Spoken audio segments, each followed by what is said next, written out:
the career thing, which felt really scary, especially like, I started being pretty visible on TV in the early 2000s, and to be an openly gay actor at that time was pretty terrifying. So even though I was with my now husband, like we met in 2004, when I announced my engagement at the Taj Mahal in 2013, I think, it became like the press was like, Pancholi comes out as gay. And I was like, wait, we've been together for like 9 years at that point, 10 years. Welcome to API Futures, a podcast by Ascend where we empower global leaders of tomorrow. Here's our guest host for this episode. Welcome to API Futures. I am your guest host for this special episode. I'm Dr. Saju Mathew, a primary care physician, a public health specialist, and I'm a medical analyst on CNN and News Nation as well. But enough about me. I'm actually here and excited to be in conversation with a real celebrity, Malik Pancholi, who is an author, an actor, and an activist. Hi, Malik. How are you? Hi, I'm good. How are you? It's good to see you. Even though I've never met you in person, Malik, you and I had a couple of opportunities to text and to talk. So here we go. We get to know each other better and share our stories. Yeah, it sounds incredible. I'm super excited. So listen, Malik, I want to get right into it. But the opening question that I'm most excited about, just on the side note, is I understand you got married at the Taj to your the love of your life, Ryan. Is that right? Did I get his name right? It's Ryan. Yeah, we didn't get married at the Taj Mahal, although that would be pretty exciting. We did. We got engaged there in 2014, 2013. We got married in 2014, and I think we got engaged right before that, like early 2014. Yeah, so 10 years ago. So we just actually celebrated our 10-year wedding anniversary, and this year also was our 20-year meeting anniversary. So yeah. Pretty incredible. Yeah. Well, I also like to get a little bit into the gossip. I understand, is Ryan the person that actually cooks as well, in addition to everything else that apparently he does for you while you're busy doing your thing? Yeah. I mean, to be fair, it's like a pretty one-sided relationship. He does everything, and I kind of just hang out. No, yeah, he owns a catering company. He's a cook. I am a terrible cook, much to my family's chagrin. I feel like my mom tried to teach me how to make Indian food so many times, and I'm just terrible at it. So luckily, I married someone who can cook, which is great. Yeah. Do you cook? You're very lucky. I was just going to say, I don't want to stereotype, but I'm the typical Indian boy who grew up with incredible food. I grew up in West Africa and Nigeria, so it was like English and African and European cuisine. And I have twin sisters, so I'm the only boy, and I am dead spoiled. I can boil water. I can make some chicken and rice, but that's it. So, I mean, I'm not this bad, but a friend of mine once told me that they burn water. I'm not that bad. There are a few things I can make, but I definitely, if it's going to be something that we're entertaining, I leave it to Ryan. Yeah, I have read so much about you, and I don't even know where to begin. But my first question to you would be about your coming out story. I mean, we're both of Indian descent. You're Indian American, so am I. My story a little different. I was born and raised in Nigeria, moved to the US, came in as an immigrant. You were born and raised in Ohio. But what we have for sure in common is the fact that we're both from a conservative Indian culture. And I'll tell you my story, but I want to hear, how did you make it work? How did you come out to your parents and then officially get married? Yeah, I mean, I've read about your story as well, and I can't wait for people to hear about it, because I think it's definitely more at least the way it was presented in the press, it feels very decisive, like there's a very particular moment for you. But I think that my story mirrors a story that I hear a lot, I think, with LGBTQ folks, which is that the coming out process kind of goes on and on and on and on and on. And for me, I'll take us way back, but I'll try to keep this pretty tight. I think that as far back as, middle school, I knew that I was, the only language I had to speak about it was, I knew that I was different, and back then no one was really talking about being gay. I didn't know any openly gay people. The only sort of connection I had to that word even was that it was used as the butt of a joke. And so I would have this sort of like deep sense of shame every time I'd hear jokes about gay people. I remember, literally remember being in the car as like a middle schooler and hearing a radio host make a joke about like, they should just ship all those gay people to an island and let them all live there. And the punchline was, they already have, it's called Manhattan. And now, of course, like my joke is like, I live in New York, so, but I remember like this deep sense of shame of like, oh, they're talking about me, but then not even really understanding that they were, because I didn't know how to verbalize what I was experiencing. And then it took me, honestly, until my 20s to even kind of admit to myself that I was gay. And it was right around that time that I met my first boyfriend in my late 20s. And then there was a gradual process of telling my sister, a few close friends, a few years later, finally, my mom, some of my extended family. And so for me, and then, of course, like even after that was professionally the career thing, which felt really scary, especially like, I started being pretty visible on TV in the early 2000s, and to be an openly gay actor at that time was pretty terrifying. So even though I was with my now husband, like we met in 2004, when I announced my engagement at the Taj Mahal in 2013, I think, it became like the press was like, Pancholi comes out as gay. And I was like, wait, we've been together for like 9 years at that point, 10 years. So the process. But did your parents know about this? Did your parents know that you are gay, or did they just hear the word and just didn't want to accept it? At that point in my life when I got engaged, my mom was actually on that trip to India with us, and she was like one of the first people we called when we did it. She didn't come to the Taj Mahal with us. We went up on our separate way.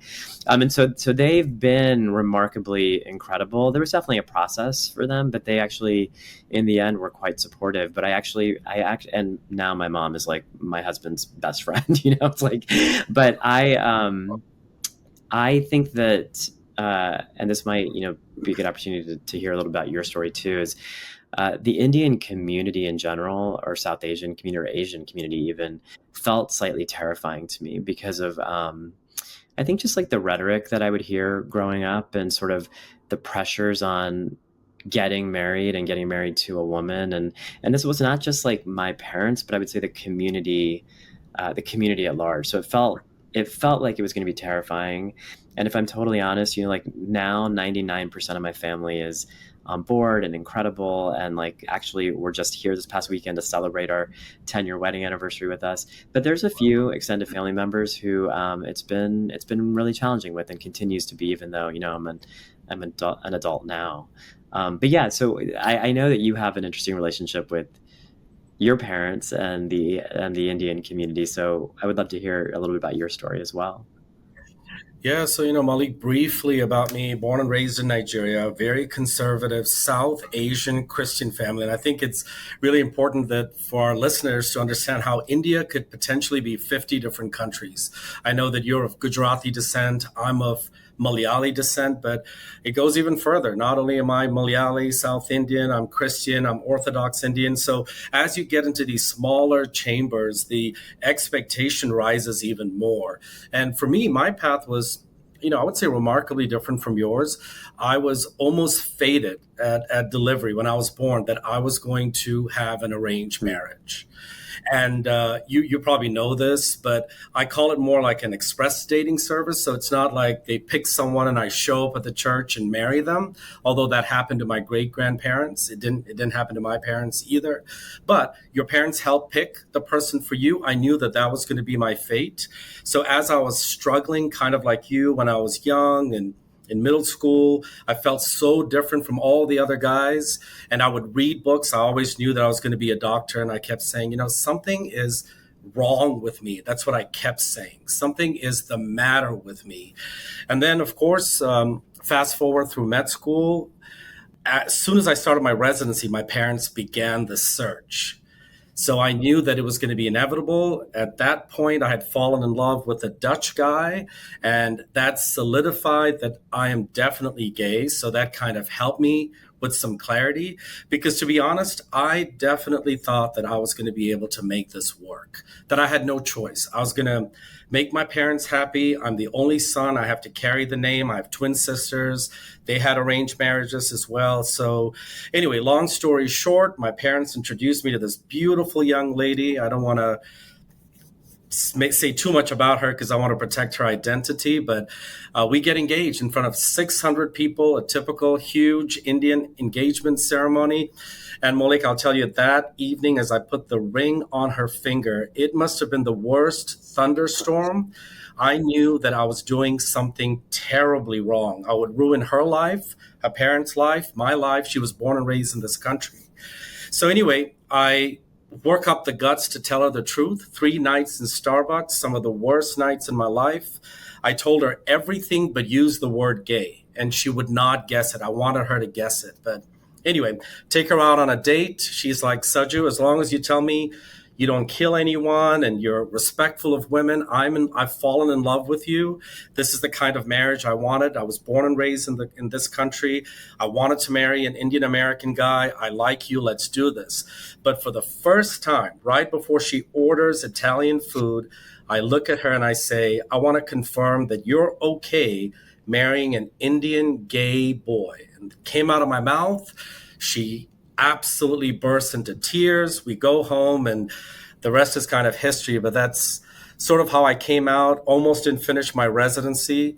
And I really literally put my parents through hell. Yeah. Yeah. My gosh. Wow. That's, it's very intense. I mean, just hearing you talk about that too. I was certainly trying, I think, not that level. And like, I didn't have any arranged anything or any sort of like person that my family thought that I should go on dates with or marry. But, I dated women in high school and college. And I also, was working very hard to convince myself that that's who I was going to be. And like, it's so interesting to hear your story because the truth is like, you can love someone, on a very sort of sincere, real level, and also be like, but I am still gay, and ultimately I want to spend my life with a man. And so the challenge, I think, of just I hear in your story the challenge of that thing of wanting to care for this person, wanting to take care of them, and also seeing like, okay, maybe I could make this work. Is there a way I could make this work? And it's interesting because it makes me want to ask you too, just about like some mental health stuff, and like how like when you talked about those 3 nights, did you say 3 nights of drinking Starbucks or at a Starbucks? No, 3 nights of actually meeting at a Starbucks where I was gonna tell her about me. Yeah. And break off the engagement. So yeah, it's crazy. I mean, I still think about it and I tear up because it was probably the worst decision. I mean, the best decision that I made, but it felt like the worst decision at the time. And they always say the truth will set you free. I did not feel free for the next 10 years because I had to convince my parents that I was okay. I had to convince my sisters, my uncles. I mean, literally, we live like we are one big family. All my uncles, my aunts, they were like, oh, look at Saju. He came from Nigeria. He never dated anyone. He got into med school. He's going to have this beautiful bride by his side. And then all of a sudden, my world collapsed. I wasn't this perfect Indian boy anymore. And now I can't even believe I'm talking to you about this because I'm telling you, I was absolutely going to make this work. I didn't care what happened. I felt like I owed it to my parents. And actually I wanted to ask you a question. Have you ever felt like you owe your happiness to your parents? I speak to so many Indian people where they're like, my parents did so much for me that I feel like I owe this happiness to them as well. That's so interesting. Yeah. I mean, ultimately my parents have been so supportive. And so that level of like, I owe them something in a relationship, it's so interesting. It's like making me think back now to like so many years ago to try to remember if I felt that. I'm not 100% sure if there was that, but I think there was a sense of like, they have done so much. Both of my parents were also immigrants who came here and came from far less than I have, than they have. now and worked very hard to give us a future. And so there was a sense of I have to do right by them. And I'm not sure how much of that infiltrated relationships, although I'm sure there was a sense of that. But I do think, and I've heard you talk about this, so I think it's kind of interesting, but I do think, and you just used the word too, of like the perfect life, like there was a sense of feeling like I needed to, for lack of, I'm trying to avoid this because I wrote a whole book about it called The Best That, but to be the best in a way. Like if I can just prove to everyone that I'm really, really, really, really good at this, maybe they won't look over here, maybe they won't see all this. If I can achieve. And I do think behind that achievement was an awareness that my parents had worked very hard to achieve things so that we could have more opportunities than they had. And so I think there was a little bit of an infiltration. Now, whether that came from them or I was internalizing that and making it my own, like, psychotherapy will tell me the answer to that. But the idea of that, and I think a lot of LGBTQ identifying folks deal with this, the need to prove themselves in order to have value, as opposed to just being intrinsically valued for who they are. I have no scientific proof regarding what I'm about to say, full disclosure, but when you look at the gay community in general, I feel like we try so hard to prove ourselves, be very successful at work, be successful in our personal lives, try to be the best son to our parents. And if you look at the gay community in general, and this I've actually seen some studies about, a good number of gay people have good money because they work really hard. They don't necessarily get married early and have kids. They can invest in their professional lives. And I think it goes to a completely different level with the Indian culture, in that I felt like if I couldn't give my parents an Indian bride, that I could be the best physician that I possibly could. I could be extremely good at what I'm doing, make them very proud, be eloquent, speak well, everything that your parents kind of raised you with growing up. And I felt like I have constantly been trying to make up for the fact that I couldn't give my mom and my dad that one thing that they wanted in addition to everything else. And my parents, by the way, are the most incredible people in the world. It sounds like your parents were way more open-minded than my parents. I have to be able to mention that. My parents are both educated, but they absolutely wanted me to marry an Indian girl, a Christian girl. I was destined to marry a doctor. I'm a physician. And not to stereotype, but there are probably 12 doctors in our family. Every one of them has had arranged marriages. I know it sounds boring, and they've all married doctors. So just to kind of give you the environment that I grew up in, is I had to be extremely successful, and even more so because I wasn't going to be married to this beautiful young Indian lady. Well, and I think it's like so interesting to hear you talk about this too, because part of what I think you're talking about is how deeply ingrained this is in the culture.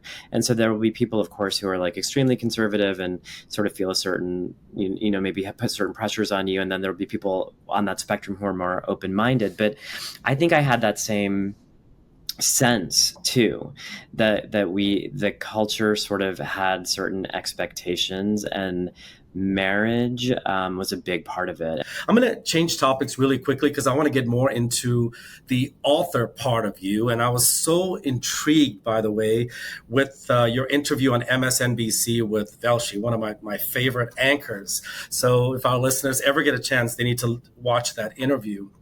One of the quotes that I think, and correct me if I misquote you, I think you said something like, when you are young, you don't realize what's happening. You don't understand you're being sent silent messages that you and your story doesn't matter or doesn't exist. Did I partially get that quote right? Because it was very powerful. I'll take it. It sounds pretty good. I'm sure I said that. I'm sure I said that. Yeah. I mean, I'm being facetious, obviously, but I think that's true. And I think that's a little bit about what we're talking about, is what are these silent messages that are saying like you're not good enough. And I think for me, with writing books, it's about changing that culture we're talking about saying like, hey, there's a different possibility. And because we're on camera, I'm just going to put in a plug for, my books, but The Best at It was my first novel. And it's literally about a kid who feels like he has to prove himself by being the best at something. And then Nikhil Out Loud is my second book, which is about a kid who's already out, but is being challenged by his community for being out and has to learn to use his voice to speak up for himself and for his classmates. And for me, part of what I'm trying to do with these books is allow a 12-year-old kid, and in this case, a South Asian LGBTQ identifying kid, but allow a 12 or 13-year-old kid to know that their story is valid, to know that they exist, that they can see themselves in the pages of a book. And hopefully that reverses those silent messages that say you're not good enough, because here you are, you're the lead character in a book and someone else is experiencing the same things you're experiencing, and they're okay. Like, they're going to be okay, right, and supported by their friends and ultimately supported by their community. And so to create that as a possibility. Right. I mean, what really struck me was when you said silent messages. So, I felt the same thing in my family. Again, my parents extremely loving. I have twin sisters, extremely loving. But silently, I was already told what I was supposed to do. I'm going to be a doctor. I'm going to have an arranged marriage. I'm going to have kids. I'm going to do exactly what my parents did. And they were so successful. They've been married for over 50 years. My sisters have been married for over 30 years. They have kids. They're all very successful. And I felt very unsuccessful. And, you probably haven't experienced this, Maulik, but also, when I used to go back to India from Nigeria during the Indian summer vacations, I was a little chubby at the time, like 12, 13, curly hair. I was dark skinned. And I remember how in India they celebrate the fair skinned. And when I was there, how my parents or my aunts would say, oh, don't worry, Saju, even though you're dark, you're a boy, you will still get a fair skinned girl. I mean, that was kind of the message that was sent to me was, you, even though you're dark skinned, don't worry, you will still be successful. But all these kind of messages, silent messages, like you mentioned in that quote, just I felt made me think that I just wasn't good enough and that I had to do better. I wanted to come here as an international student, get into a medical school, get into the best residency, be a good doctor. And then when I got on CNN and people started seeing me, they were like, okay, even though Saju is not married, my God, he's on CNN, very superficial, extremely superficial. But some of these things, to be honest with you, made me feel better about myself, that even though I don't have this beautiful Indian woman wearing a gorgeous sari in a big Bollywood wedding, that I can walk in single without anybody and be myself and let them know that you can be successful even if you're not married, even if you're single and by yourself.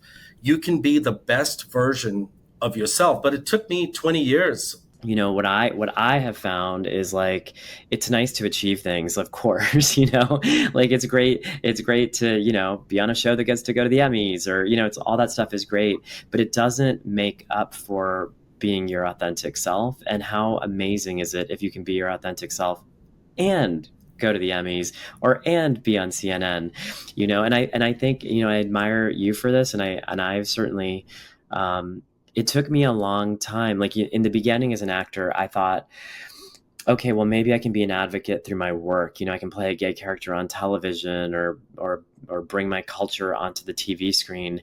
But I still felt really uncomfortable being like, hey, I'm Malik Pancholi and I'm Indian American and I'm gay. Like, that felt terrifying. And then at a certain point, that shifted for me.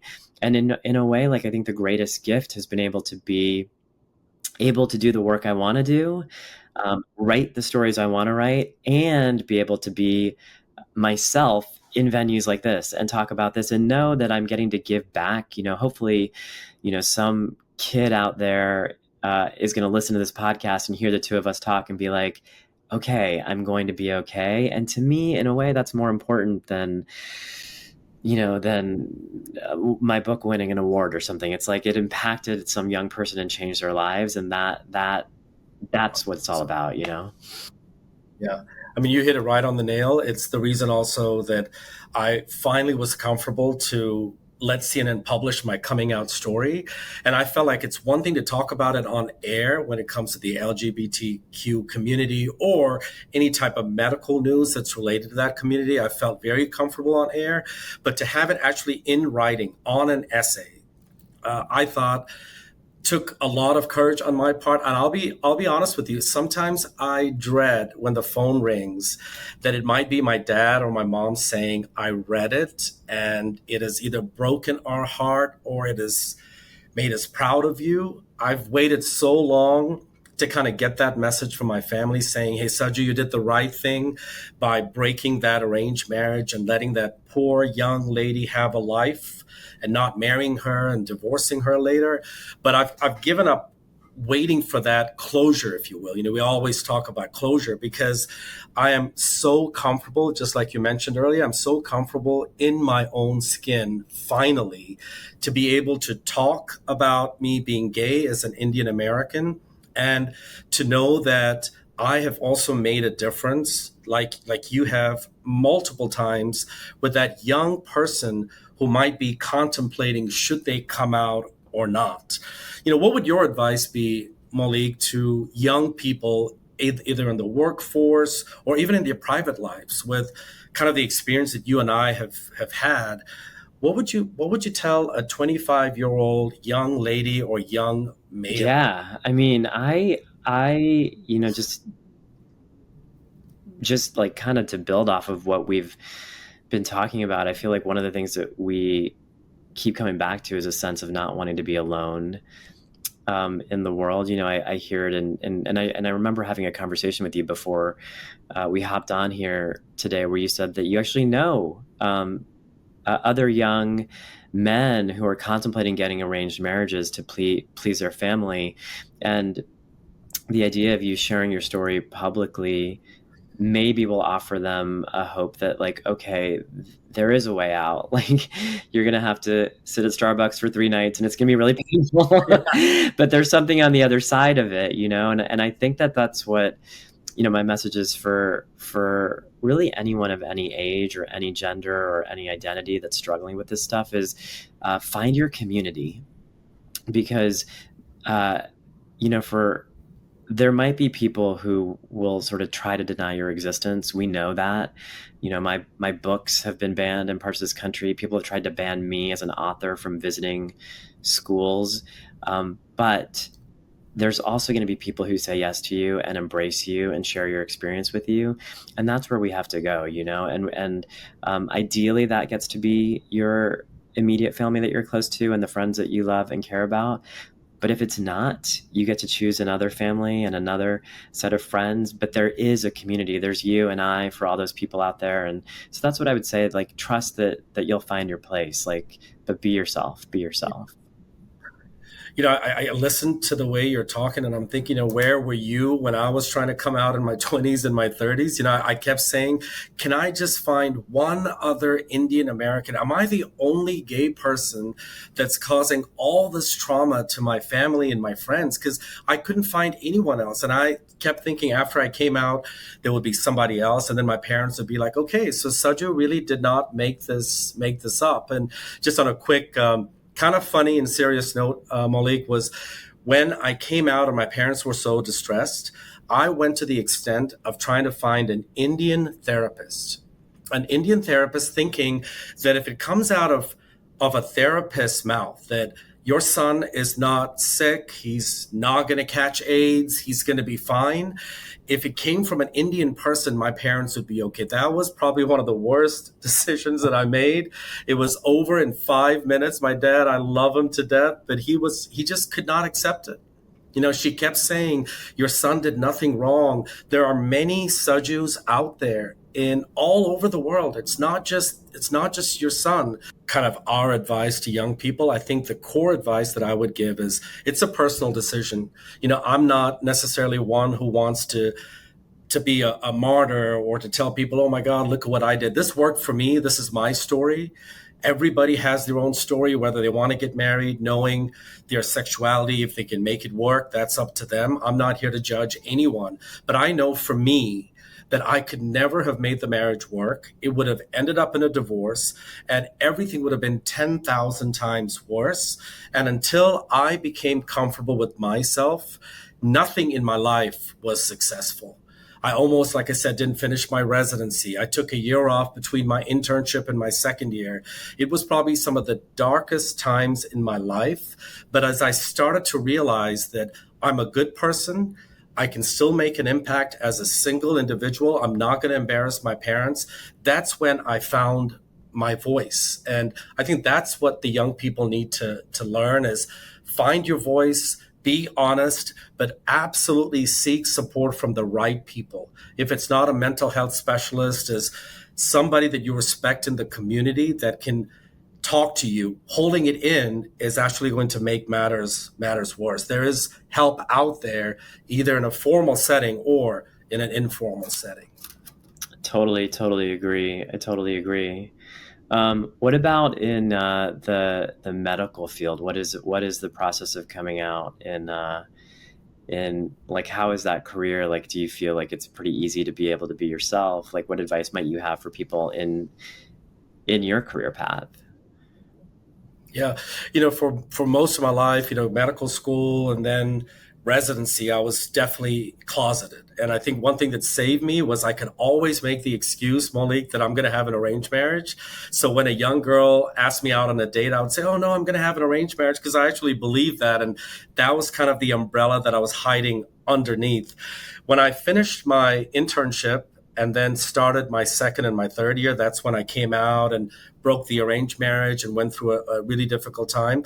I would say a good portion of my American friends were very supportive. I still did have, unfortunately, a lot of cousins and family members that were very upset with my decision.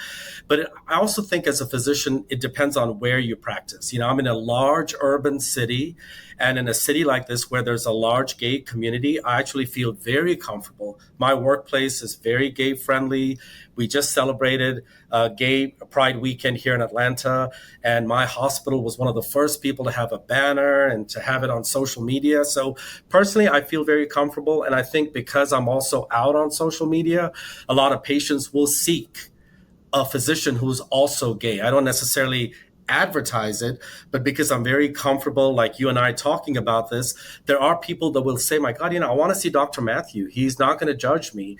So in that way, I feel very comfortable in my medical community. And of course, my colleagues, nurses, they're very, very supportive of me. I'm lucky, though. I ultimately think it depends on where you practice. And I think ultimately, the advice for young people, whether it's personally or should they come out in the workplace? I get this question asked to me of patients is, once again, a personal decision. You have to feel the climate in which you work in. And I would say if you're uncomfortable and you don't feel like you have that support system, then you probably want to wait until you feel like you do have the support system. Young people are trying to be energetic. They're trying to make a difference in their career, especially that first job where the pressure already is on work, to now decide, should I bring my boyfriend to the Christmas party and will they accept him is still very much a personal decision. But I think it goes back, Malik, to what you and I said, having that support system.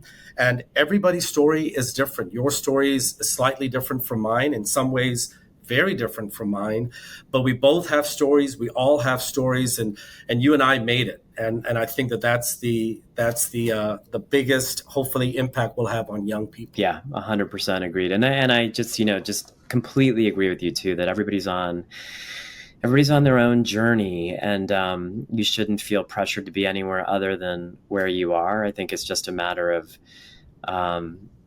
seeking out the place where you're going to be happy. Right, exactly. So Malik, we always ask this on this platform, on this podcast, is what advice do you have to your younger self? Wow. I would say that I was a pretty stressed out little kid, and I think like these struggles felt very weighty, and I think if I could go back, I'd say, relax, breathe, we're going to be okay. We're going to be okay. And ultimately take care of your mental health. That's what's most important, is that you have that support system so that you don't make the wrong decision. So listen, Maulik, thank you so much. Hopefully we can meet at some Starbucks and talk about something fun, unlike my previous conversations with my ex-fiance. But listen, to our listeners, thank you so much for listening to this. I enjoyed it, and hope you listen to other podcasts on this particular platform. So thank you so much, and everyone have a good day. Good evening. Thanks for listening to API Futures, presented by Ascend, where we empower global leaders of tomorrow. Subscribe to API Futures on Spotify, Amazon Music, and Apple.